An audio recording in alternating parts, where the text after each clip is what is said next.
बिलावल भुट्टो इमरान के पाले में चले गए। इससे बेहतर होता कि सुप्रीम कोर्ट को ये हुक्म देने के बजाय कि हुकूमत खुद ये कदम उठाते। शहबाज शरीफ ने इमरान के पैर पकड़ लिए। मैं ऑपोजिशन को इनवाइट करता हूं कि वो आए, बैठ के बात करें। लेकिन इमरान अभी भी जेल में है। का मतलब यह है कि आपने वक्त दिया पीएमएलएन को, पीपीपी को सोचने के लिए। कब शिफ्ट होना है, कब शिफ्ट नहीं होना। मैंने कहा जी ना करें शिफ्ट, मजा लो, सिर्फ मजा लेना है। आपका काम है सिर्फ मजा लेना है इनकी हालत में। ये वापस वहां ही जाएगा जहां से आर आया है। ये कहानियां बनानी भी छोड़ दें। यहां सब कुछ अल्हम्दुलिल्लाह ठीक है।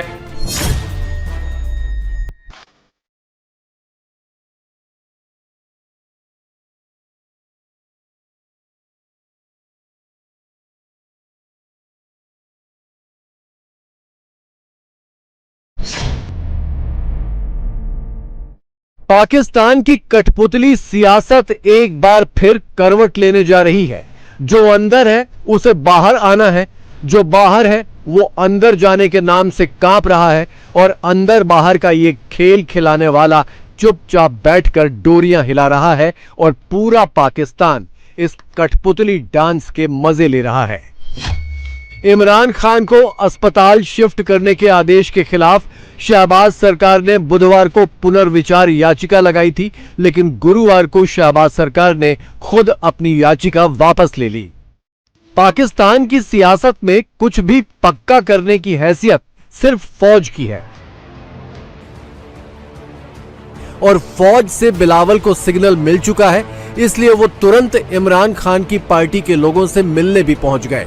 बात और मुलाकात तो हुई ही। बिलावल ने इमरान को अस्पताल शिफ्ट करने के सुप्रीम कोर्ट के आदेश का स्वागत भी कर दिया, और लगे हाथ शहबाज सरकार को बातें भी सुना दी। और पाकिस्तान पीपल्स पार्टी ने भी ये पोजीशन लिया है कि अगर कहीं सेहत के हवाले से या कोई इलाज भी ज़रूरत हो तो वो किसी भी कैदी का हक होता है। और एक्चुअली इससे बेहतर होता कि सुप्रीम कोर्ट को ये हुक्म देने के बजाय कि हुकूमत खुद ये कदम उठाते, और अगर किसी भी ट्रीटमेंट का ज़रूरत था या चेकअप की ज़रूरत था या जो भी था, मुझे डिटेल्स का नहीं मालूम, वो खुद बंदोबस्त करते। तो उस लिहाज से मैं समझता हूँ कि ये हर किसी का हक है और हम इसको वेलकम करते हैं। ये वही बिलावल हैं जो 4 साल पहले इमरान की सरकार गिरने पर जश्न मना रहे थे और इमरान खान के नारे नया पाकिस्तान का संसद में मजाक बना रहे थे। पूरे पाकिस्तान को और इस हाउस को मुबारकबाद देना चाहूंगा जो गैर जमहूरी बोझ ये मुल्क 3 साल से उठा रहा था। आज 10 अप्रैल 2022, वेलकम बैक टू पुराना पाकिस्तान। नया हो या पुराना, पाकिस्तान में फैशन तो फौज का ही चलता है। शहबाज शरीफ का फैशन सेंस अच्छा है, लिहाजा वो भी पाकिस्तान में बदलते दिख रहे ट्रेंड के साथ दौड़ पड़े हैं। इमरान की पार्टी को बातचीत का न्योता दे रहे हैं। मैंने हमेशा कहा कि हम उसके लिए तैयार हैं, बामकसद बातचीत के लिए। फ्लोर ऑफ द हाउस पे भी मैंने कहा, काबीना में भी कहा। आज फिर मैं ये बात दोहराना चाहता हूँ कि एक बामकसद बातचीत के लिए हम तैयार हैं, और उसके लिए मैं फिर इस फोरम से ऑपोजिशन को इनवाइट करता हूं कि वो आएँ, बैठ के बात करें, और जो मामलात हैं उनको बातचीत से तय करें, ताकि पाकिस्तान की माशी तरक्की, जमहूरियत को हम तक़वीत दे सकें। मगर ताली दोनों हाथों से बचती है। अब उनके ऊपर ये मुनसर है कि वो कितनी जल्दी एक कंस्ट्रक्टिव डायलॉग के लिए तैयार होते हैं। शहबाज को तो किसी तरह जान बचानी है, लेकिन भतीजी मरियम मानने को तैयार नहीं है। चर्चा है कि गुरुवार सुबह से वो लाहौर से रावलपिंडी और इस्लामाबाद के बीच लगातार उड़े जा रही हैं, इस कोशिश में कि किसी तरह इमरान को जेल में ही रोक लें। ये हम सुन रहे कि मरियम नवाज नहीं चाहती कि खान साहब को शिफ्ट किया जाए, वरना पार्टी में जितनी भी जमहूरी लोग हैं सबकी ख्वाहिश है कि खान साहब। मरियम नवाज क्यों नहीं चाहती? मरियम नवाज को पता है कि उसकी हुकूमत वो खुद हार चुकी है, उसकी हुकूमत जो है उन सहारों पे है, तो अगर वो सहारे हट गए तो उसकी हुकूमत चली जाएगी। तो वो तो उसकी ख्वाहिश है कि खान साहब इस तरह रहे और अवाम और इदारे एक दूसरे से दूर रहे। पाकिस्तान की सियासत ही आया राम गया राम की है। फौज जिसे गोद में उठाकर पीएम हाउस तक लाती है, उसे धक्के मारकर बाहर भी कर देती है। 79 सालों से पाकिस्तान में यही हो रहा है, लेकिन इस बार जिस तरीके से हो रहा है उससे खुद पाकिस्तानी भौचक्के हैं। शरीफ की पार्टी इमरान की खराब सेहत के दावों को झूठा साबित करने पर तुली है। गौरतलब है कि इसी तरह जब इमरान पीएम बने थे तो 2019 में नवाज शरीफ भी खराब सेहत का दावा करके इलाज के बहाने जो मुल्क से भागे तो सीधे 2024 में ही लौटे। पूरे पाकिस्तान में यही चर्चा है कि इमरान की जनरल मुनीर से डील हो गई। इसके तहत इमरान को जेल से रिहाई मिलेगी और बदले में इमरान की पार्टी मुनीर की बादशाहत का संसद में समर्थन करेगी, जो एक संविधान संशोधन के जरिए मुकम्मल करने का प्लान है। जानी दुश्मन इमरान खान जेल से बाहर आ जाए, ये बात नवाज और उनकी बेटी मरियम से हजम नहीं हो रही। जो मुल्क से बाहर बैठे हैं, जिनका काम ही इस पे चलता है कि कैदी की जान को खतरा है, वो जिंदा नहीं रहा, वो पता नहीं कहाँ चला गया, वो कुछ दिन से जेल में नहीं है, वो इस तरह लगता है जैसे उसके बेड के नीचे रहते हैं उस जेल के अंदर। वो इस बात को कह रहे हैं कि तरमीम कोई करवाई जाएगी जिसमें वोट चाहिए। इसकी कहानियां ना बनाएं, कोई कहानी नहीं इसके पीछे। इसके पीछे अदालत ने एक रिलीफ दिया, ये कभी खुद ही कहानियां बनाते हैं। पहले हस्पताल जाएगा, फिर बनीगाला जाएगा, फिर नथिया गली जाएगा, फिर पता नहीं कहां जाएगा। ये वापस वहां ही जाएगा जहां से आर आया है। ये कहानियां बनानी भी छोड़ दें। यहां सब कुछ अल्हम्दुलिल्लाह ठीक है और ये बहुत देर इसी तरह ही आपको ठीक चलता हुआ नजर आएगा। इमरान खान जेल से बाहर निकलकर दोबारा जेल तो नहीं जाएगा, ये बात पाकिस्तान में बच्चा बच्चा समझता है। चर्चा तो ये भी है कि जिस डील के तहत इमरान को बाहर निकाला जा रहा है उसमें शहबाज शरीफ की कुर्सी जाएगी, पाकिस्तानी पंजाब में मरियम की हुकूमत भी जाएगी और इमरान और बिलावल मुनीर की फौज की नई कठपुतलियां बनेंगे। इमरान खान को लेकर पाकिस्तान में मची इस उठापटक पर एक थ्योरी ये भी चल रही है कि ये सब शरीफों को ट्रैक पर लाने के लिए मुनीर की शातिराना चाल है, क्योंकि नवाज शरीफ उसकी बादशाहत के रास्ते में रोड अटका रहे हैं और उसे ऑल पावरफुल प्रेसिडेंट बनाने के लिए राजी नहीं है। हालांकि ये भी सच है कि इमरान खान एक बार पहले भी आसिम मुनीर के साथ डील करके गच्चा खा चुके हैं। ऑपरेशन सिंदूर में मुनीर की फौज की जो दुर्गति हुई उस पर पर्दा डालने के लिए मुनीर ने इमरान का ही सहारा लिया था। इमरान की सोशल मीडिया टीम ने ही पाकिस्तान की जीत का ऑनलाइन प्रोपेगेंडा चलाया था, जिसके बल पर मुनीर खुद तो फील्ड मार्शल बन बैठा, लेकिन इमरान जेल के जेल में ही रह गए। जनरल मुनीर अभी तक खामोश है, कुछ दिनों से पाकिस्तानी पब्लिक के सामने भी नहीं आया। वो क्या करने वाला है, पाकिस्तान में क्या होने वाला है, चंद घंटों में साफ हो जाएगा, क्योंकि इमरान को जेल से अस्पताल पहुंचाने के लिए सुप्रीम कोर्ट की डेडलाइन गुरुवार रात 12 बजे खत्म हो जाएगी। भारत में अमेरिका के राजदूत सर्जियो गोर आज लद्दाख की राजधानी लेह में थे। इससे पहले सर्जियो गोर ने जम्मू कश्मीर का दौरा किया था। 2020 में केथन जस्टर के बाद जम्मू कश्मीर के दौरे पर जाने वाले सर्जियो गोर पहले अमेरिकी राजदूत हैं। सर्जियो गोर के कश्मीर और लद्दाख दौरे की सीमा पार भी खूब चर्चा हो रही है। गोर ने जम्मू कश्मीर को भारत का अहम हिस्सा बताया तो पाकिस्तान सकते में आ गया। पाकिस्तान के फॉरेन ऑफिस ने अमेरिकी चार्ज डी अफेयर्स को फटकार लगाई है। इससे सर्जियो गोर को लेकर लोगों की दिलचस्पी और बढ़ गई। लोग ये जानना चाह रहे हैं कि आखिर सर्जियो गोर हैं कौन और प्रेसिडेंट डोनाल्ड ट्रंप ने उनको भारत के साथ साथ साउथ और सेंट्रल एशिया में अपना दूत क्यों बनाया है। सर्जियो गोर की पूरी बायोग्राफी जानने के लिए देखिए special report. I, Sergio Gore. तारीख 10 नवंबर 2025। दुनिया भर में सबसे ज्यादा मशहूर दफ्तर यानी व्हाइट हाउस का प्रेसिडेंशियल ऑफिस। मौका भारत में अमेरिका के नए राजदूत सर्जियो गोर के शपथ ग्रहण का। I, Sergio Gore, do solemnly swear do solemnly swear that I will support and defend the Constitution of the United States that I will support and defend the Constitution of the United States against all enemies, foreign and domestic. against all enemies, foreign and domestic. करीब 40 बरस पहले Uzbekistan में जन्मे Sergio गोरोखोक्सी के लिए यह लम्हा एक छोटे से सियासी करियर के एवरेस्ट फतह कर लेने सरीखा ही था, जब दुनिया के सबसे ताकतवर शख्स यानी अमेरिका के प्रेसिडेंट ने सर्जियो गोर को विश्व की सबसे ज्यादा आबादी वाले देश भारत में अपना प्रतिनिधि, अपना राजदूत बनाया था। भारत में अमेरिकी राजदूत की जिम्मेदारी के साथ साथ सर्जियो गोर को डोनाल्ड ट्रंप ने साउथ और सेंट्रल एशिया में अपना विशेष दूत भी नियुक्त किया था। यानी भारत में अमेरिका की नुमाइंदगी के साथ साथ सर्जियो गोर को सेंट्रल एशिया की 5 गणराज्यों ताजिकिस्तान, उज्बेकिस्तान, तुर्कमेनिस्तान, कजाकिस्तान और किर्गिजिस्तान में अमेरिका के हित साधने की जिम्मेदारी भी दी गई थी।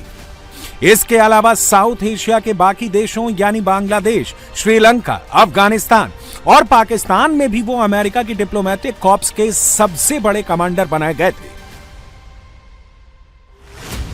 आमतौर पर किसी देश के लिए अमेरिकी राजदूत की स्वेरिंग इन यानी शपथ ग्रहण समारोह एक लो की अफेयर यानी मामूली सी औपचारिकता होती है। सेक्रेटरी ऑफ स्टेट अपने दफ्तर में या फिर व्हाइट हाउस में नॉमिनेटेड शख्स को ओथ दिला देते हैं, सेनेट में कंफर्मेशन की हियरिंग होती है और फिर एम्बेसडर अपने देश में चार्ज लेने चले जाते हैं। लेकिन सर्जियो गोर कोई ऐसे वैसे राजदूत नहीं, प्रेसिडेंट ट्रंप के खासम खास हैं, इसलिए उनकी शपथ का बड़ा प्रोग्राम व्हाइट हाउस में हुआ। खुद ट्रंप ही नहीं, उनके नायब सदर जेडी वेंस ने शपथ दिलाई। आधी कैबिनेट, ट्रंप के करीबी सेनेटर, सबके सब एक अमेरिकी राजदूत की ओथ सेरेमनी में मौजूद थे। यह सर्जियो गोर की पावरफुल पोजीशन को दिखाता है। जाहिर है कि इतने बड़े सम्मान के लिए सर्जियो गोर का प्रेसिडेंट डोनाल्ड ट्रंप का एहसानमंद होना तो बनता है। Mr. President, this is an honor of a lifetime. I want to thank first you, what you have done for this country before you came back in, the trouble that this country was facing. I mean, frankly, we were screwed. What you have achieved in 10 months has been historic, has surpassed any other presidency, and I fully believe what you will achieve in the next 3 years will never be beaten. So it has been an honor to serve you. I've been at your side for many years. I will continue to be there. And it's just an incredible honor. And I look forward to enhancing the relationship between our two nations. But again, thank you for entrusting me with this position. And I look forward to doing a great job for you. आखिर क्या वजह है कि Sergio Gor को Donald Trump ने इतना सम्मान दिया? आखिर क्या वजह है कि हमेशा अपनी तारीफ में लगे रहने वाले ट्रंप भरी महफिल में सर्जियो गोर की तारीफ में कसीदे पढ़ने लगे, उन्हें शानदार लीडर घोषित कर दिया। But we hired 4,000 appointees across every federal department in record time, including over 1,000 appointments on day one. So before we even got started, we had over 1,000 people working for us. Under Sergio's leadership, federal agencies and departments reached staffing levels of 95%, and it's faster than any administration in modern day history. And prior to his work on behalf of my 2024 campaign, Sergio had tremendous success as an entrepreneur in the publishing world. He even published my book, which went to #1. I was very happy because if it didn't, he wouldn't be here. Trump से ऐसी नजदीकी, भारत में America के राजदूत और central Asia में Trump के कूटनीतिक जार। आखिर कौन है सर्जियो गोर? क्या है उनकी इस कामयाबी का राज?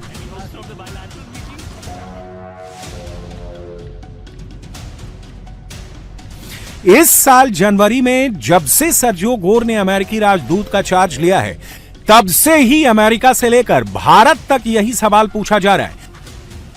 दिल्ली आने के बाद से ही सर्जियो गोर अपने hands on non diplomatic approach के लिए बहुत पसंद किए जा रहे हैं।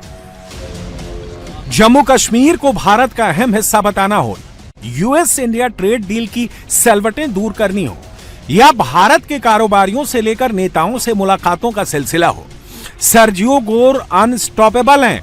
इसी साल जनवरी में अमेरिकी राजदूत का चार्ज लेने के बाद से सर्जियो गोर भारत के मीडिया में छाए हुए हैं। जानकार भी मानते हैं कि सर्जियो गोर की डिप्लोमेसी अनकन्वेंशनल है और इसका स्वागत होना चाहिए।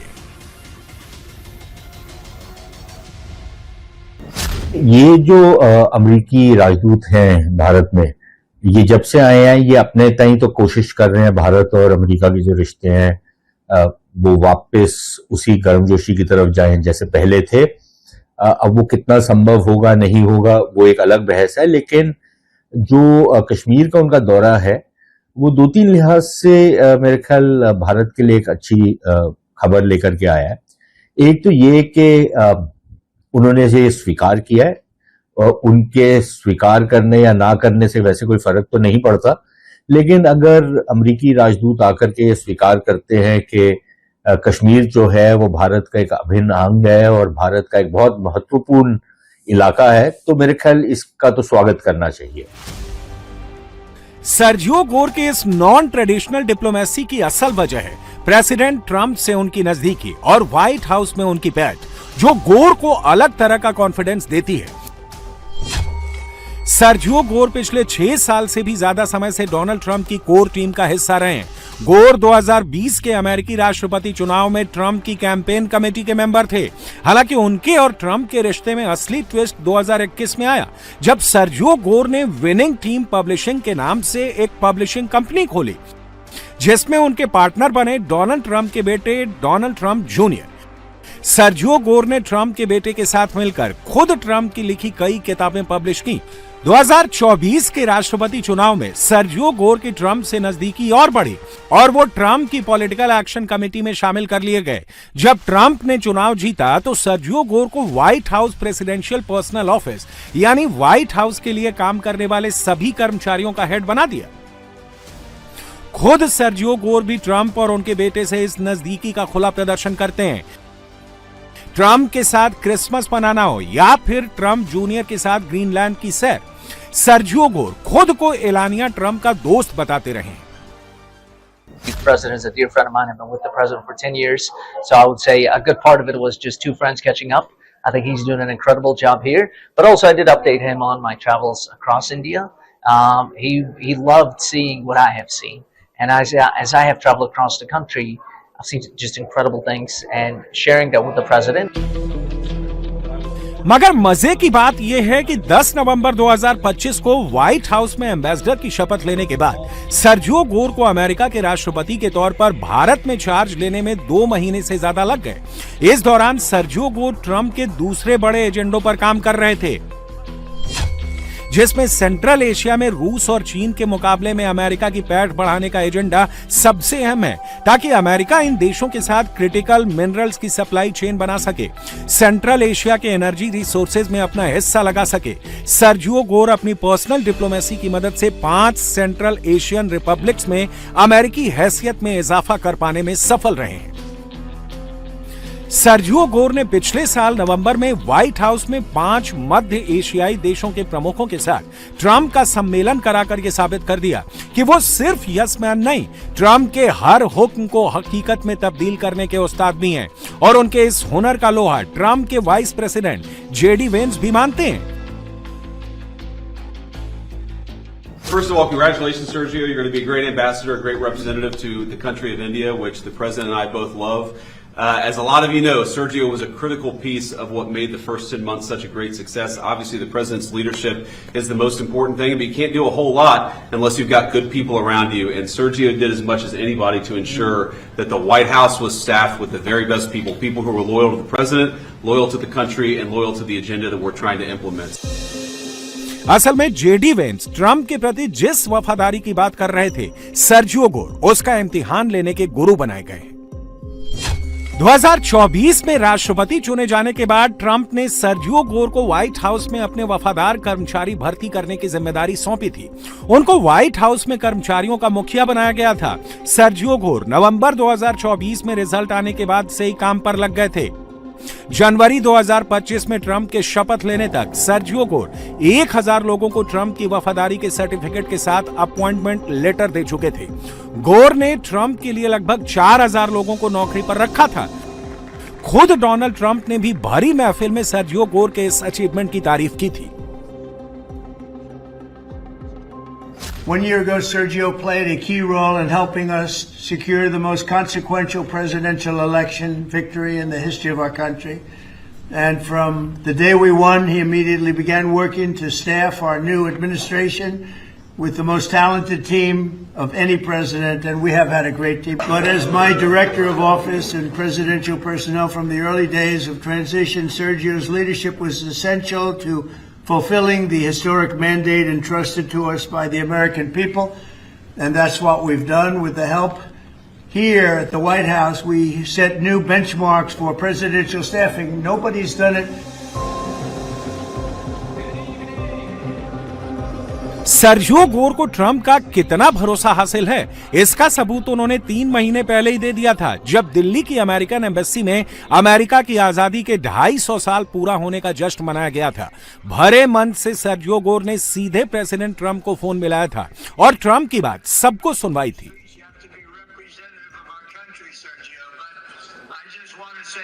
Everybody, I love the Prime Minister. Modi is great. He's my friend. And I just want to say a very, very good evening to everybody. हालांकि सर्जियो गोर ट्रंप के इतने करीब आने से पहले ही अमेरिका की राइट विंग पॉलिटिक्स का हिस्सा रहे थे। 2008 में जब सीनेटर जॉन मैक्केन ने बराक ओबामा के खिलाफ राष्ट्रपति चुनाव लड़ा था, तब से ही सर्जियो गोर रिपब्लिकन पार्टी से जुड़ गए थे। इसके बाद वो रिपब्लिकन पार्टी के कई स्टेट लेवल लीडर्स के प्रवक्ता बने थे। 2013 में सर्जियो गोर ने रिपब्लिकन सीनेटर रैंड पॉल के लिए काम करना शुरू किया और उनके डिप्टी चीफ ऑफ स्टाफ के ओहदे तक पहुंचे। 2020 में जब देश भर में ट्रंप का विरोध हो रहा था, तब सर्जियो गोर ने अपना करियर ट्रंप के लिए दांव पर लगाया था और उनके साथ हो लिए थे। सर्जियो का यही दांव सही पड़ा, ट्रंप प्रेसिडेंट बन गए, गोर भी व्हाइट हाउस पहुंच गए। लेकिन व्हाइट हाउस पहुंचते ही सर्जियो गोर की स्क्रूटनी भी शुरू हो गई। उनकी पैदाइश को लेकर सवाल उठने लगे। पूछा गया कि आखिर सर्जियो गोर कहां से अमेरिका पहुंचे, उनकी ओरिजिन कहां की है। शुरू में तो सर्जियो गोर ने ऐसे सवालों पर गौर नहीं किया, लेकिन लंबी सियासी पारी खेलने के ख्वाहिशमंद गोर को लगा कि इस विवाद को यहीं खत्म करना जरूरी है, वरना करियर पर ब्रेक लग सकता है। तो सर्जियो गोर ने क्लियर किया कि वो मूल रूप से उज्बेकिस्तान के रहने वाले हैं। वहां 30 नवंबर 1986 को उनका जन्म हुआ था। उस समय Uzbekistan union of Soviet socialist Republican का पार्ट था। उज्बेकिस्तान से सर्जियो गोर खोस्की का परिवार माल्टा चला गया और 1999 में गोर की फैमिली अमेरिका माइग्रेट कर गई थी। सर्जियो गोर यूं तो यहूदी फैमिली से ताल्लुक रखते हैं। माल्टा में उनकी मां ने अपने आप को इजरायली सिटीजन के तौर पर दर्ज किया था, लेकिन सर्जियो गोर खुद को कैथोलिक कहते हैं, चर्च सर्विसेज में हिस्सा लेते हैं और ट्रंप की मागा फैमिली का अटूट हिस्सा बन चुके हैं। अब भारत के राजदूत के तौर पर प्रेसिडेंट ट्रंप ने उन्हें एक बड़ा डिप्लोमेटिक असाइनमेंट दिया है। इन उपलब्धियों के बावजूद सर्जियो गोर के सामने चुनौतियां हैं। वो तमाम घोषणाओं के बावजूद अब तक भारत और अमेरिका की ट्रेड डील नहीं करवा पाए हैं और जम्मू कश्मीर को लेकर उनके बयान ने साउथ एशिया के लिए विशेष दूत की उनकी भूमिका को ही मुश्किल में डाल दिया है। पाकिस्तान खफा है, अमेरिका को डीमार्च इशू कर रहा है। भारत में भी कुछ लोग ये कह रहे हैं कि सर्जियो गोर को अपनी लिमिट्स पता होनी चाहिए। एक जमाना ये था कि अमेरिका कभी इस तरीके के बयानात नहीं देता था। तब भी इस जो वास्तविकता है कि कश्मीर भारत का एक अभिन्न अंग है, उस पर कोई फर्क नहीं पड़ता था। लेकिन अगर अमेरिका और बाकी देश जो हैं वो इस वास्तविकता को अब मानते हैं और पहचानते हैं, तो मेरे ख्याल ये भारत के लिए एक अच्छी खबर है। उमर अब्दुल्ला साहब ने जो ये कहा कि श्रीनगर और दिल्ली के बीच के जो रिश्ते हैं वो दिल्ली में तय होंगे, डीसी में नहीं, यानी कि वॉशिंगटन में नहीं होंगे, वो दिल्ली में तय होंगे। और उसके लिए जिस तरीके की राजनीतिक पहल करने की जरूरत है या जिस तरीके की राजनीतिक गतिविधि की जरूरत है, वो भारत के अंदर डिसाइड होगी, वो भारत के बाहर डिसाइड नहीं होगी। तो मेरे ख्याल इसका भी स्वागत करना चाहिए। कुल मिलाकर के अभी तक जो उनका दौरा रहा है वो भारत के लिए अच्छा रहा है। एक कारोबारी, एक नेता और अब एक डिप्लोमेट के तौर पर सर्जियो गोर की उपलब्धियां यकीनन तारीफ के काबिल हैं, लेकिन उनका असल इम्तिहान तो तब शुरू होगा जब ट्रंप सत्ता में नहीं रहेंगे। यूपी पुलिस, एटीएस और एसटीएफ ने मिलकर पाकिस्तानी खुफिया एजेंसी आईएसआई की एक बड़ी आतंकी साजिश को बस्ट कर दिया और 52 पाकिस्तानी जासूसों को गिरफ्तार किया। यूपी पुलिस ने बताया कि पाकिस्तानी गैंगस्टर शहजाद भट्टी और उसके गुर्गों ने सोशल मीडिया को वेपन की तरह इस्तेमाल किया। इंस्टाग्राम, फेसबुक के जरिए यूपी के कुछ लड़कों से पहले दोस्ती की, फिर पैसे का लालच देकर उन्हें रेडिकलाइज किया। इनसे पुलिस स्टेशन, बीजेपी, आरएसएस दफ्तरों की छोटी छोटी वीडियोस मंगवाई और हिंदू धार्मिक नेताओं, एक्स मुस्लिम और राजनेताओं के हत्या की खतरनाक साजिश रची। शहजाद भट्टी ने ऐसे जासूसों को खोजने के लिए पाकिस्तान के नामी गैंगस्टर्स को लगाया जो सोशल मीडिया पर फेमस थे, लेकिन ये अपने प्लान में कामयाब होते उससे पहले ही यूपी पुलिस ने इस पूरे नेटवर्क को ध्वस्त कर दिया। बाबा ने आतंकी पाकिस्तानी भट्टी बंद कर दी।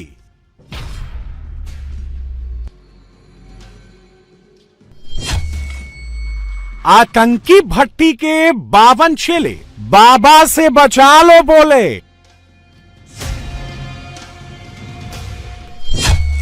बाबा का फुल डोज, आईएसआई की भट्टी क्लोज। कुछ दिनों में माफी मंगवा लो इससे, जो भी अदारे हैं, गवर्नमेंट है या कुछ भी है। बाद में फिर गिला नहीं करना, बाद में फिर चीखें नहीं मारनी है, बाद में फिर ना कहना कि शहजाद भट्टी है तो शहजाद भट्टी। दुबई में छिपकर हिंदुस्तान को ऐसे ही धमकाता है पाकिस्तान का पालतू शहजाद भट्टी। सिर्फ मेरे नाम ते मैंने अब्यूज करके या कुछ भी करके मेरे सिर्फ फेम ले सकते जो और कुछ भी नहीं। हिंदुस्तान के भोले भाले बच्चों को ऐसे ही वीडियो दिखाकर बरगलाता है मुनीर का ये संपोला। शेर के बच्चों के साथ खेलते हुए वीडियो दिखाकर ऐसे ही भरमाता है हिंदुस्तान का ये दुश्मन। नहीं है वो मेरा भी भाई है, मेरी जितनी टीम है उसका उनका भी वो भाई है, ठीक है। नेक्स्ट टाइम मैं वीडियो वाला काम नहीं करूंगा। आप भाई हैं हमारे, बेफिक्र हो जाएं। जिधर तक हमारी आपको जरूरत पड़ेगी, सोशल मीडिया भी और रियल लाइफ भी, इंशाल्लाह ताला शहजाद भट्टी और शहजाद भट्टी की टोटल जितनी टीम है आपके साथ है। इंस्टाग्राम, फेसबुक पर लग्जरी लाइफ दिखाकर भारत के खिलाफ भड़काता है आईएसआई का एजेंट भट्टी। वो मेरा लाइव पे मेरा ना एक मैच लगा एक इंडियन के साथ, तो वो ना ऐसे मुझे गालियां निकाल रहा था कि पाकिस्तानियों को ये वो मैंने उसे ऐसे ही डायलॉग ही मारा। मैंने कहा मैं करता हूँ कोच शहजाद भट्टी को। वो मुझे और गालियां देने लग पड़ा। हमारे नाम से तो फिर बेचारों के खून खोल जाते हैं। मैंने उसे बताया भी इंडिया में एक बंदे का सॉफ्टवेयर अपडेट हुआ। ये है पाकिस्तान का गैंगस्टर शहजाद भट्टी। ऐसे ही वीडियो दिखाकर, सुनाकर पाकिस्तान में युवाओं को भारत के खिलाफ भड़काता है और हिंदुस्तान में यंग लड़कों को अपनी बातों के जाल में फंसाता है। इसने ऐसा ही जाल बिछाकर हिंदुस्तान की तबाही के लिए आतंकियों की फौज तैयार कर ली। 14 राज्यों में करीब 253 हिंदुस्तानी लड़कों को इसने अपने जाल में फंसाकर हिंदुस्तान का दुश्मन बना दिया। इन लड़कों से हिंदुस्तान के 14 राज्यों में सीरियल बम ब्लास्ट की खतरनाक साजिश रची थी। इस काम के लिए पाकिस्तान की आईएसआई ने भारी फंडिंग की। इसने बाकायदा पाकिस्तान में बैठे गैंगस्टर्स और अपराधियों को सोशल मीडिया के जरिए जोड़ा। सोशल मीडिया के जरिए भोले भाले लड़कों की भर्ती कर दी। लेकिन अब ये पूरा सिंडिकेट ध्वस्त हो गया है। एक साथ 14 राज्यों में एनटीए, एटीएस और एसटीएफ ने पूरे नेटवर्क को ध्वस्त कर दिया। सबसे बड़ा झटका पाकिस्तान के इस बुलडॉग को उत्तर प्रदेश में लगा, जब यूपी, एटीएस और एसटीएफ ने केंद्रीय जांच एजेंसियों के साथ मिलकर बेनकाब कर दिया। पाकिस्तानी गैंगस्टर शहजाद भट्टी और उसके गुर्गों के खिलाफ यूपी पुलिस ने कार्रवाई करते हुए अब तक 12 एफआईआर दर्ज कर 52 टेरर ऑपरेटिव्स को गिरफ्तार कर लिया है। शहजाद भट्टी के इस टेरर फैक्ट्री का खुलासा आज यूपी एटीएस ने किया है। जो बातें सामने आई हैं, उससे पाकिस्तान की आईएसआई के खूनी प्लान का खुलासा हुआ। पाकिस्तानी गैंगस्टर शहजाद भट्टी पाकिस्तान में बैठे अपने साथियों आबिद जट, हम्मान मेमन उर्फ हम्माद बरकाती, जावेद पाकिस्तानी, रजा भाई, अजमल गुजर, राशिद भट्टी, राणा हुनैन समेत ISI के agent major Iqbal, major Hamid और मेजर अनवर की मदद से इंडियन लड़कों को सोशल मीडिया पर जोड़ते थे। पाकिस्तान की खुफिया एजेंसी ISI के निर्देश पर पाकिस्तानी गैंगस्टर शहजाद भट्टी नेटवर्क द्वारा सोशल मीडिया के माध्यम से भारतीय नवयुवकों को जोड़ा जा रहा है। नेटवर्क के जो सक्रिय सदस्य हैं, जिसमें आबिद जट, हम्माम मेनन, जावेद पाकिस्तानी, रजा भाई पाकिस्तानी, अजमल गुजर, राशिद भट्टी, राणा हुसैन, मेजर इकबाल, मेजर अनवर, ये सब प्रमुख हैं। शहजाद भट्टी द्वारा स्वयं और नेटवर्क के सक्रिय सदस्यों के माध्यम से धन का लालच देकर नवयुवकों को रेडिकलाइज किया जा रहा है तथा उन्हें एक्स मुस्लिम्स, धार्मिक नेताओं, राजनेताओं, पुलिस कर्मियों को धमकी देना, उनकी हत्या करना, पुलिस स्टेशन व अन्य संवेदनशील प्रतिष्ठानों पर बम, ग्रेनेड, पेट्रोल बम आदि से हमला करने हेतु उकसाने का काम किया जा रहा है। खासकर उन लड़कों के ऊपर ये चारा फेंकते थे जिन्हें पैसों की जरूरत होती थी। इन लोगों ने ऐसे हजारों स्लीपर सेल तैयार किए और 22 जुलाई से 15 अगस्त के बीच एक साथ 14 राज्यों में बम ब्लास्ट की साजिश रची। इन युवाओं को भट्टी के गुर्गों ने सोशल मीडिया के जरिए रिक्वेस्ट भेजी।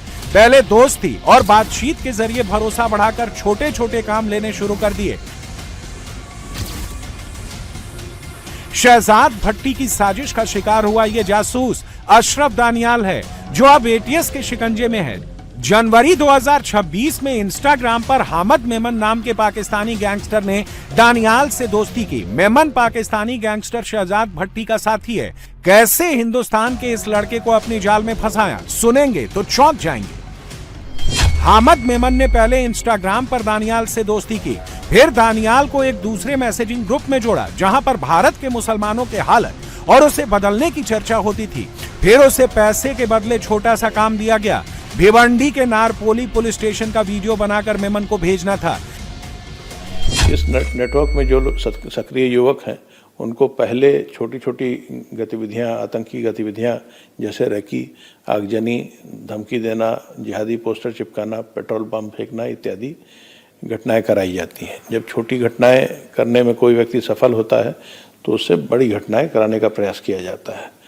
यूपी पुलिस तथा इसकी जो विशिष्ट इकाइयां हैं STF और ATS, इनके द्वारा स्वयं जो सूचनाएं विकसित की गई हैं, इसके अलावा जो अन्य एजेंसियों से सूचनाएं प्राप्त हुई हैं, उन सभी को कोलेट करके इन ऐसे व्यक्तियों के विरुद्ध प्रभावी कार्रवाई की गई है और अब तक 12 अभियोग पंजीकृत हुए हैं, जिसमें 52 अभियुक्तों के खिलाफ कार्रवाई की जा चुकी है। इनसे पिस्टल, जिंदा कारतूस, चाकू, ज्वलनशील लिक्विड, आपत्तिजनक पोस्टर इत्यादि बरामद हुए हैं।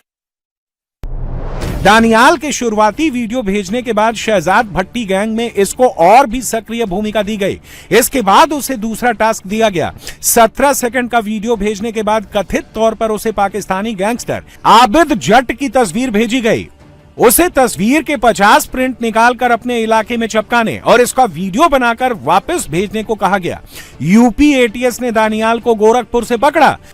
ऑनलाइन रेडिकलाइजेशन जो है बहुत ही आसान है, जिसमें रेडिकलाइजेशन करने वाला व्यक्ति कहीं दूर बैठा है और चैट रूम्स में और इसके अलावा अन्य सोशल मीडिया प्लेटफॉर्म्स के माध्यम से लोगों को, अपनी नवयुवकों को खास करके अपनी ओर अट्रैक्ट किया जा सकता है और साथ ही छोटे छोटे अमाउंट्स को खर्च करके उन्हें कुछ कार्यों के लिए उकसाया भी जा सकता है। साथ ही उनसे इस तरह के विध्वंसक गतिविधियां कराई जा सकती हैं जो हमारे लिए काफ़ी डैमेजिंग हो सकती हैं। एक एक कार्य का वीडियो ये जो लोग इन गतिविधियों में शामिल होते हैं वो अपलोड करते हैं आबिद जट के लिए और ये प्रूफ होता है एक्शन का और इसी प्रूफ के अगेंस्ट उन्हें पैसे भेजे जाते हैं। ये सभी गैंग के कार्य करने के तरीके हैं। इन सभी इनके मॉडस ऑपरेंडाई को भी बहुत गहराई से एनालाइज किया जा रहा है ताकि इनके खिलाफ प्रभावी एक्शन लिया जा सके। एटीएस के मुताबिक उसके घर से हथियार बरामद हुआ और यह भी पता चला कि दानियाल को उत्तर प्रदेश के दूसरे शहरों में कई संस्थानों, पुलिस स्टेशनों और पुलिस चौकियों को निशाना बनाने के लिए तैयार किया जा रहा था। दानियाल जैसे करीब 52 हिंदुस्तानी युवकों को इन लोगों ने 10,000 से लेकर 1 लाख रुपए देकर आतंकी बना दिया। इन लोगों ने खासकर उन लोगों को अपनी जाल में फंसाया जो सोशल मीडिया पर इनके वीडियो को देखकर बहक जाते थे। उन लड़कों के बारे में जानकारी हासिल की जो पढ़ाई पूरी नहीं कर पाए, आर्थिक रूप से कमजोर परिवार के लड़कों को सोशल मीडिया पर ढूंढा और वो जो पारिवारिक समस्याओं से जूझ रहे हैं, जो ड्रग्स या शराब की लत से परेशान है, खासकर इन लोगों ने उन प्रोफाइल को टच किया जो डिलीवरी बॉय, दुकान या फैक्ट्री में कम सैलरी वाली नौकरियां करते हैं। टेक्निकल इंटेलिजेंस, इसके अलावा ग्राउंड लेवल पर डेवलप किए गए इंटेलिजेंस, सोशल मीडिया प्लेटफॉर्म पर गतिविधियां, जो लोग पकड़े जाते हैं अथवा संदिग्ध होते हैं उनसे पूछताछ, इन सभी को कोलेक्ट करके जानकारी इकट्ठा की जाती है और जिनके भी नाम सामने आते हैं जो इस ग्रुप के साथ एक्टिवली कोलैबोरेट कर रहे हैं, उन्हें गिरफ्तार कर उनसे पूछताछ की जाती है। कई सूचनाएं पूछताछ में भी मिली हैं और उसके बाद फिर प्रमाण इकट्ठे किए गए हैं जिसके कारण इतनी बड़ी कार्रवाई हो सकी है। इसमें लगातार कार्रवाई की आवश्यकता है क्योंकि ये नेटवर्क एक बहुत ही लो कॉस्ट वॉरफेयर कर रहा है। इसने बहुत कम खर्चे में ये हमारी सोशल फैब्रिक को नुकसान पहुंचाने की कोशिश कर रहा है, साथ ही हमारे लोगों का आत्मविश्वास घट जाए, डर का माहौल हो जाए, इस प्रकार के प्रयास कर रहा है। यूपी एटीएस ने पकड़े गए इन 52 ऑपरेटिव्स के पास से बड़ी मात्रा में हथियार, पिस्टल, जिंदा कारतूस और भड़काऊ सामग्रियां बरामद की हैं। यूपी एटीएस ने 26 मई 2026 को यूपी पुलिस और केंद्रीय एजेंसियों ने मिलकर प्रदेश भर में बड़ा ऑपरेशन चलाकर नेटवर्क से जुड़े करीब 175 संदिग्धों को खंगाला, जिसके बाद भट्टी नेटवर्क के 52 ऑपरेटिव्स के गिरेबान तक पुलिस पहुंच गई। इनका नेटवर्क कितना खतरनाक है इसी से समझ लीजिए कि इस पर पूरी तरह लगाम लगाने के लिए यूपी पुलिस ने केंद्रीय मंत्रालय को चिट्ठी लिखकर शहजाद भट्टी और उसके साथियों को यूएपीए के तहत आतंकी घोषित करने की अपील की है। इसमें कोई शक नहीं कि पुलिस को हमेशा ऐसे एलिमेंट्स के खिलाफ कार्रवाई करने के लिए फ्री हैंड मिला है और प्रेजेंट गवर्नमेंट ने पूरी तरह से पुलिस को मोटिवेट करके रखा है कि इस तरह की गतिविधियां रोकी जाएं और इन अपराधियों को उनके विरुद्ध कार्रवाई की जाए। पाकिस्तानी खुफिया एजेंसी आईएसआई के इशारे पर सीमा पार बैठा पाकिस्तानी गैंगस्टर शहजाद भट्टी न सिर्फ उत्तर प्रदेश के बल्कि देश के युवाओं को बरगलाना चाहता है, रेडिकलाइज करना चाहता है। इसी को देखते हुए गृह मंत्रालय ने देश की अलग अलग एजेंसी और पुलिस यूनिट के साथ मिलकर के देश भर में छापेमारी की और इस शहजाद भट्टी गैंग के नेटवर्क को ध्वस्त करने में बड़ी कामयाबी हासिल की है। इस पूरे मामले में उत्तर प्रदेश के मुख्यमंत्री योगी आदित्यनाथ ने एसटीएफ के साथ साथ यूपी एटीएस को भी फ्री हैंड दे रखा है। यही वजह है कि 50 से ज्यादा गिरफ्तारियां उत्तर प्रदेश में हुई हैं और इस दौरान उत्तर प्रदेश पुलिस ने शहजाद भट्टी गैंग की अर्थव्यवस्था की सारी कमर तोड़ दी है। भट्टी की आतंक की फैक्ट्री में बाबा की पुलिस ने मिट्टी डाल दी है, लेकिन मुनीर का ये सपोला अभी फुफकार रहा है। मेरे हजारों लोग हैं वहां पे, अगर आपने 300 गिरफ्तार कर लिया तो फिर ठीक है, 3000 बाहर भी फिर रहा है अभी। लेकिन ये भूल गया है कि ये लाहौर नहीं है, ये यूपी है। यहां पर बाबा पाकिस्तानी सांपों को फन उठाने से पहले ही कुचल देते हैं। अभी तो यूपी से भट्टी के 52 चेले पकड़े गए। एक बात ध्यान से सुन लेना, दोबारा गुस्ताखी की तो अब बाबा की पुलिस इनको पकड़ेगी नहीं, सीधा जहन्नुम भेज देगी।